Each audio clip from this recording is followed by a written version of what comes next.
Drop it.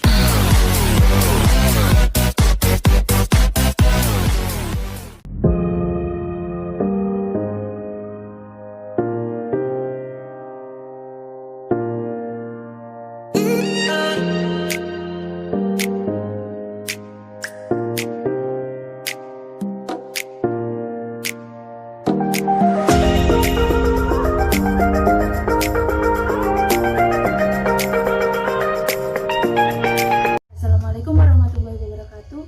Di sini saya Umi Rofiqatul Jannah dari NIM T 2019-3060 akan mewawancarai Kepala Sekolah PIAUD Cemara.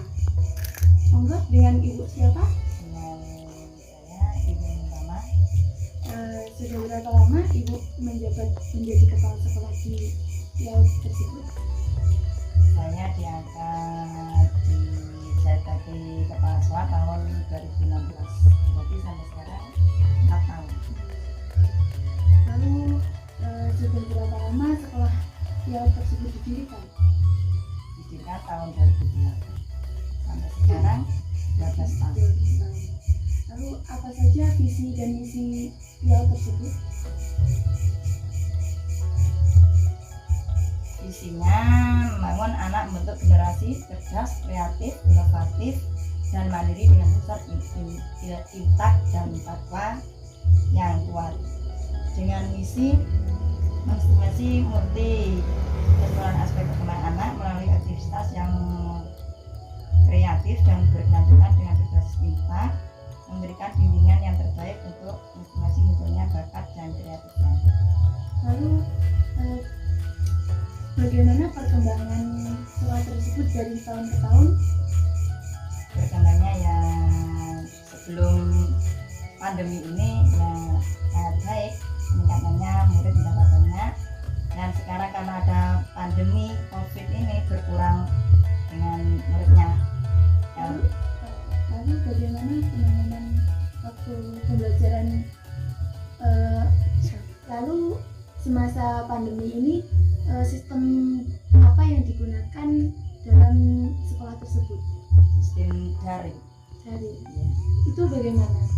Belajar di rumah sama orang tua anak-anak itu kalau daring. Gurunya Gurunya memberi tugas di video di rumah sama orang tuanya. gitu. Lalu tugas itu dikumpulkan ke manual atau dikirim langsung dari HP? Langsung dikirim dari HP. Jadi guru tinggal mengoreksi Tinggal gitu. mengisi ya. Lalu usaha apa yang jenengan lakukan sebagai kepala sekolah dalam menyusun perencanaan program sekolah tersebut?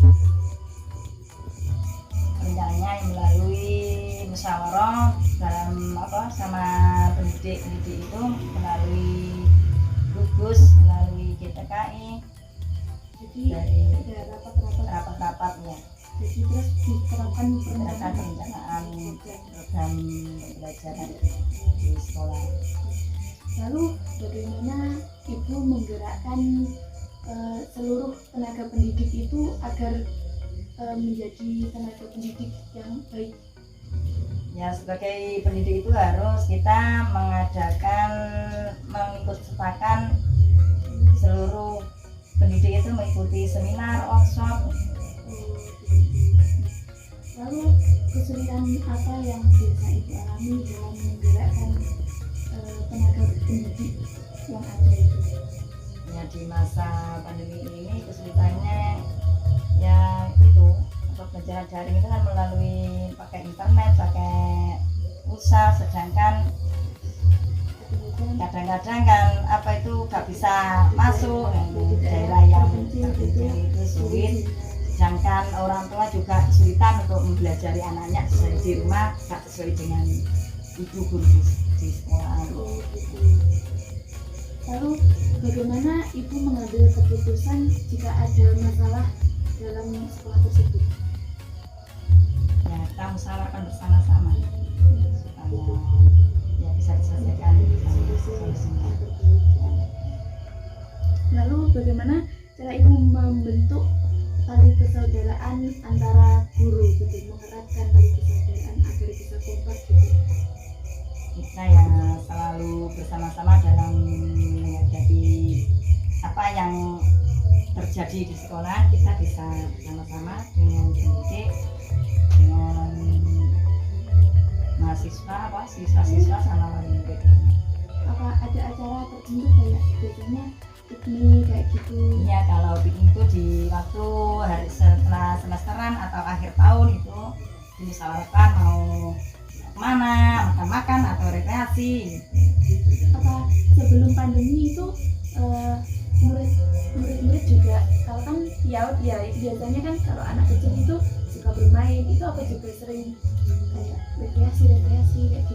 Iya, pasti itu di karena ya di tempat-tempat wisata itu anak suka sekali. Oh, agendanya biasanya berapa minggu sekali atau bulan sekali? Ya biasanya ya apa satu semester selanjutnya. Misalnya gitu gak sering-sering lah kasih itu. Biasa akhir tahun mau perpisahan itu banyak gitu.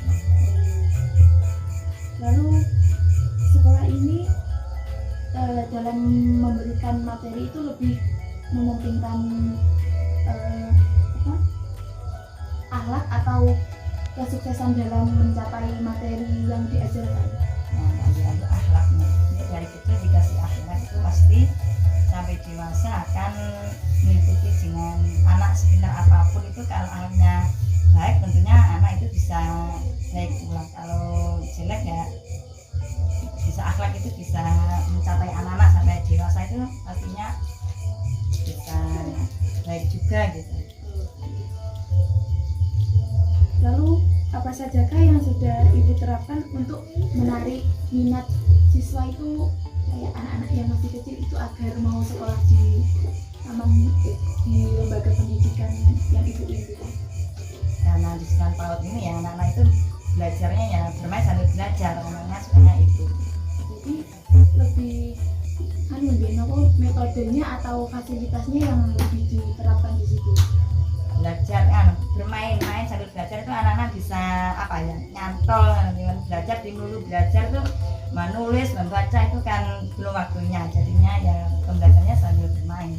Jadi dengan itu kalau menarik minat siswa itu dengan kayak apa membuat brosur atau dari mulut ke mulut atau gitu. Ada yang dari wali murid itu ayo ajak-ajak gitu kan enak di sana, pinter gak koyo neng gak ditungguin di sekolah saya itu kan gak ditungguin, gak ada yang ada cuma 1-2 gitu karena gak mau kalau ditinggal tuh pasti nangis biasanya itu. Jadi kebiasaan mandiri dari kecil. Lalu apa saja tantangan dan hambatan selama Ibu memimpin? Mungkin dari segi fasilitas atau tentunya kan di desa kan apa dengan orangnya ke bawah kan ya terbatas, dan tentang orang tua itu kadang anak harus bisa tulis baca kayaknya kan belum harus diajarkan gitu. Apa dari segi orang tua juga ada kayak grup gitu kayak anakku gini di situ gini gitu juga ada? Ya ada juga kan anak itu kemampuannya beda-beda nggak sama, ada yang suka menyanyi, ada suka menulis, ada suka kadang ada yang nggak mau sama sekali. Nah, untuk menulis itu sukanya nyanyi. Jadi kayak nggak bisa dipaksa dengan kemampuan berbeda-beda. Jadi kayak membandingkan gitu ya, kayak anak tetangga gitu kok yang itu bisa nulis kalau anakku belum gitu kan. Kemampuannya beda-beda. Lalu bagaimana Ibu menghadapi kalau ada masalah-masalah kayak gitu? Kita misalkan dengan sama murid bagaimana dengan misalnya berjalan atau belajar mengajar dengan sesuai apa yang diharapkan murid. Lalu prestasi apa saja yang telah dicapai dalam pendidikan lembaga pendidikan yang Ibu ini? Alhamdulillah di sekolah kami itu anak-anak kan ada apa itu pada bulan Agustus itu diadakan lomba dari desa, kecamatan, kabupaten. Alhamdulillah ya bisa meraih hadiah yang untuk keunggulan juga kan di sini yang diunggulkan itu untuk ngaji. Alhamdulillah di sekolah kami itu ada umur PAUD masih balita ya, umur 5 tahun bisa khatam Khatmil Quran. Alhamdulillah, mudah-mudahan itu menjadikan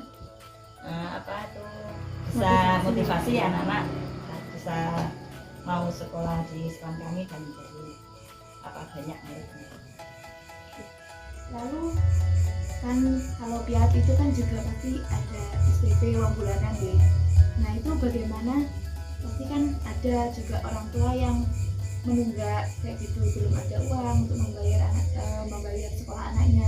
Bagaimana ibu menangani hal tersebut? Dengan anak-anak bayar SPP itu kami mengadakan setiap hari anak menabung. Kalau gitu biasanya dipotong akhir tahun tabungannya itu, biasanya wali murid juga begitu mintanya, kalau belum bisa bayar SPP bulanan itu diambil dari tabungan.